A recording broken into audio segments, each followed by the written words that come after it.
Wow,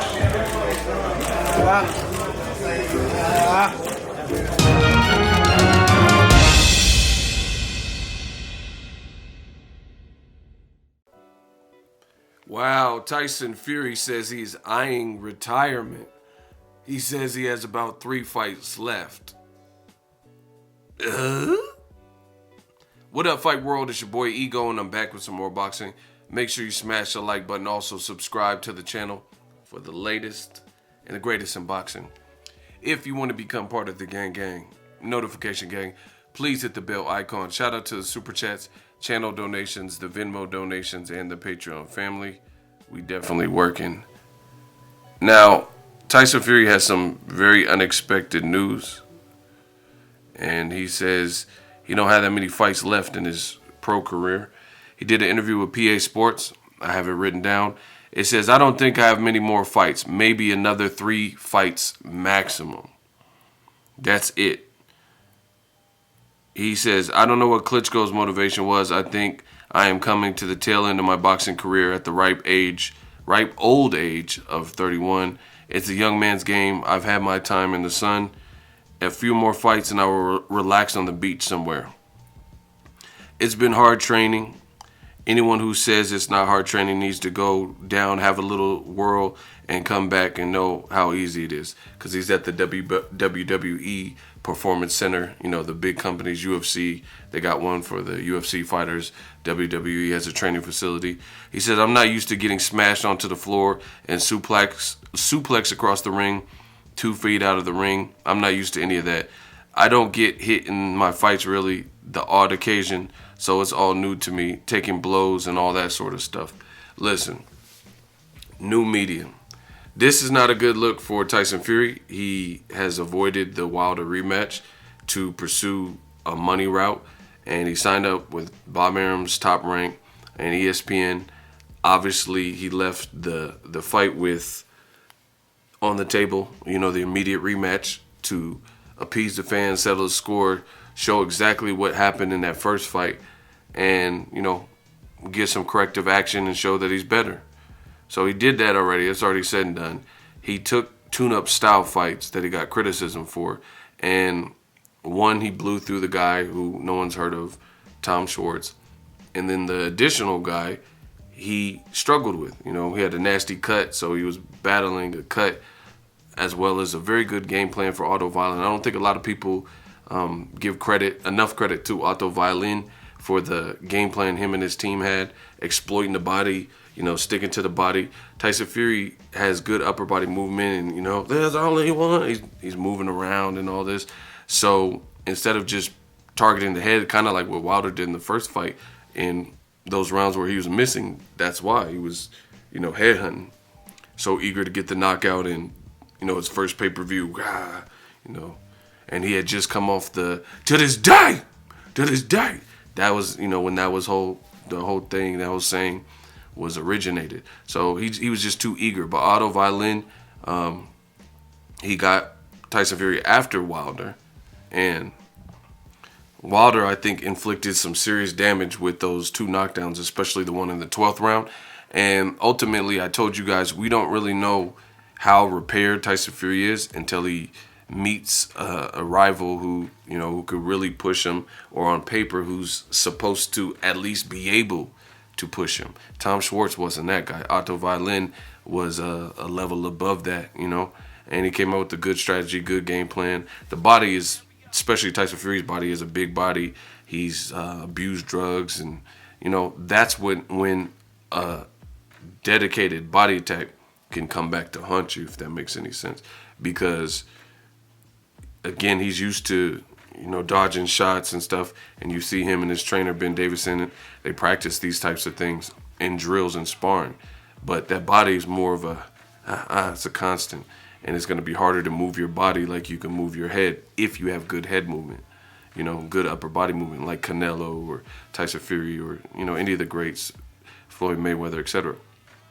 So now it's coming down to it. Tyson Fury's talking about retiring, and, you know, he still hasn't even come through the Wilder fight. So that, to me, I don't like that. I know Tyson Fury says things and comes back and contradicts himself, but it is what it is. To me, it's not a good look. You still haven't rematched Wilder, and you're wrestling right now, and you're giving, I'm not saying bash wrestling, but you're giving it all this credit about how hard it is and things like that. So to me, I think Tyson Fury has made some money, and he's content with that. He's content, like made money and felt he's done stuff. He can take care of his family. He can relax. He can do commentary or be a guest boxing commentator, and that's it. But Tyson Fury, this is disappointing because he's compared himself to the greatest heavyweight since Muhammad Ali and stuff like that. And with the resume he has, his best real wins, if you think about his real competition, it's nowhere near Muhammad Ali. Your best fights were Klitschko, who was 40 years old, and then a draw with Wilder. That's it. Steve Cunningham and Derek Chisora, I guess, would be the additional names that he's fought. That's just the reality of it. So I think there's so much more he can do. He never fought Anthony Joshua when he was undefeated. He never fought like a Daniel Dubois. Daniel Dubois could be to Mayweather what Canelo was to Mayweather. A rising star who's young, 22, 23 or whatever, and you have to derail his plans because he's real precocious, ambitious, etc. We haven't seen that from Tyson Fury. So to hear all this talk about a potential retirement is off-putting, and especially before a Wilder fight, and it just the whole Tyson Fury's whole demeanor. He got money, and now he seems like complacent with that. That's just the reality of what I see. The other indication for me is he's entering such a brutal sport. He said, I'm not used to getting suplexed and hit and tossed and clotheslined and shit like that with this wrestling. But against Frank Warren, he didn't even tell Frank Warren until it was kind of a done deal. And this is what he's doing, and he just had a nasty cut. So that shows me his mentality is not really all in for boxing like that, because most guys, I don't think, would fight a storyline with a 6'8" guy ahead of their real big fight. I understand people have crossed over like Floyd Mayweather, but it was like really like a parody. You know what I'm saying? Floyd Mayweather ass 147 pounder versus big ass Big Show and shit like that. You know what I'm saying? You fighting a big dude and you coming off a nasty cut. Floyd wasn't coming off a nasty cut. So that's liable to open up at any given moment. Any given Sunday, gun place optional. So to me, Tyson Fury, he's really iffy. That's the best word. He's iffy. His behavior, he's erratic.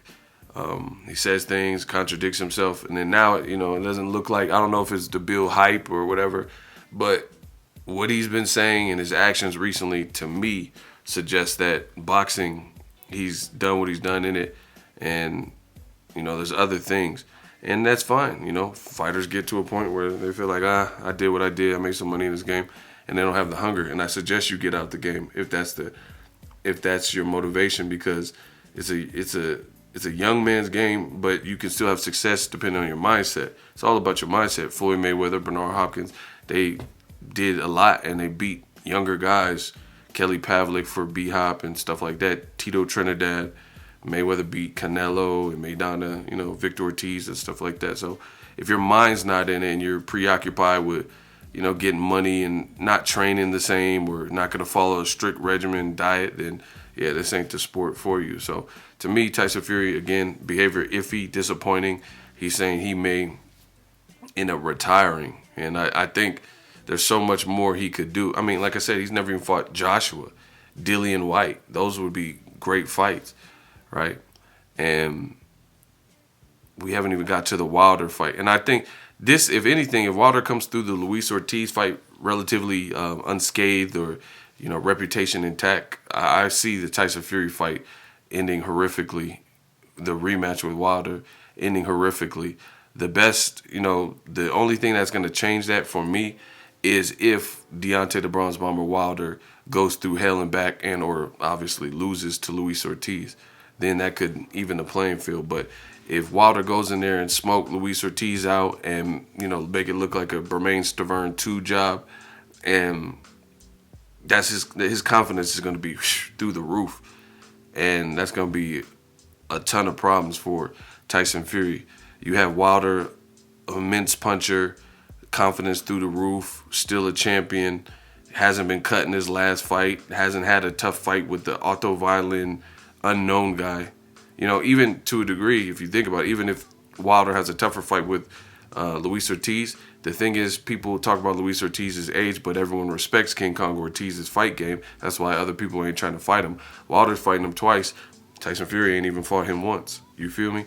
So, you know, Otto Violent was this unheralded, unknown guy that he was an unknown quantity and commodity. Nobody knew what he could do or what he was capable of. So he put his brand on the spotlight, giving Tyson Fury a tough fight. After Tyson Fury coming out like, you know, El Tapatio with sombreros, he did all that, and it was a rugged, tough fight, much tougher than people expected. So, you know, if Deontay Wilder comes through the Luis Ortiz fight with everything intact, then I see it being a harder. The better Wilder looks, the harder the rematch for Fury is going to be, because you're giving this man with Thanos power an opportunity, a second chance, another crack at it to fix his mistakes. He's athletic. He's focused on boxing. He's not, you know, he's done like Magnum PI, guest spot, but what does that take, a week to film your parts? You know what I'm saying? He doesn't seem as distracted as Tyson Fury. Plus, Tyson Fury has had problems outside of the ring, fluctuating weight his whole career, substance abuse, drug abuse. To my knowledge, Wilder hasn't really had those types of things. So, you know, it's going to be hard to beat a man like that, especially if he's primarily dedicated on a narrowed path. Boxing is still his thing. Wilder tells you, he says, enjoy me while you got me, because I don't have that much more fights in me either, you know, but he's not making it sound so imminent like Tyson Fury. Those are my thoughts. Let me know what you guys think.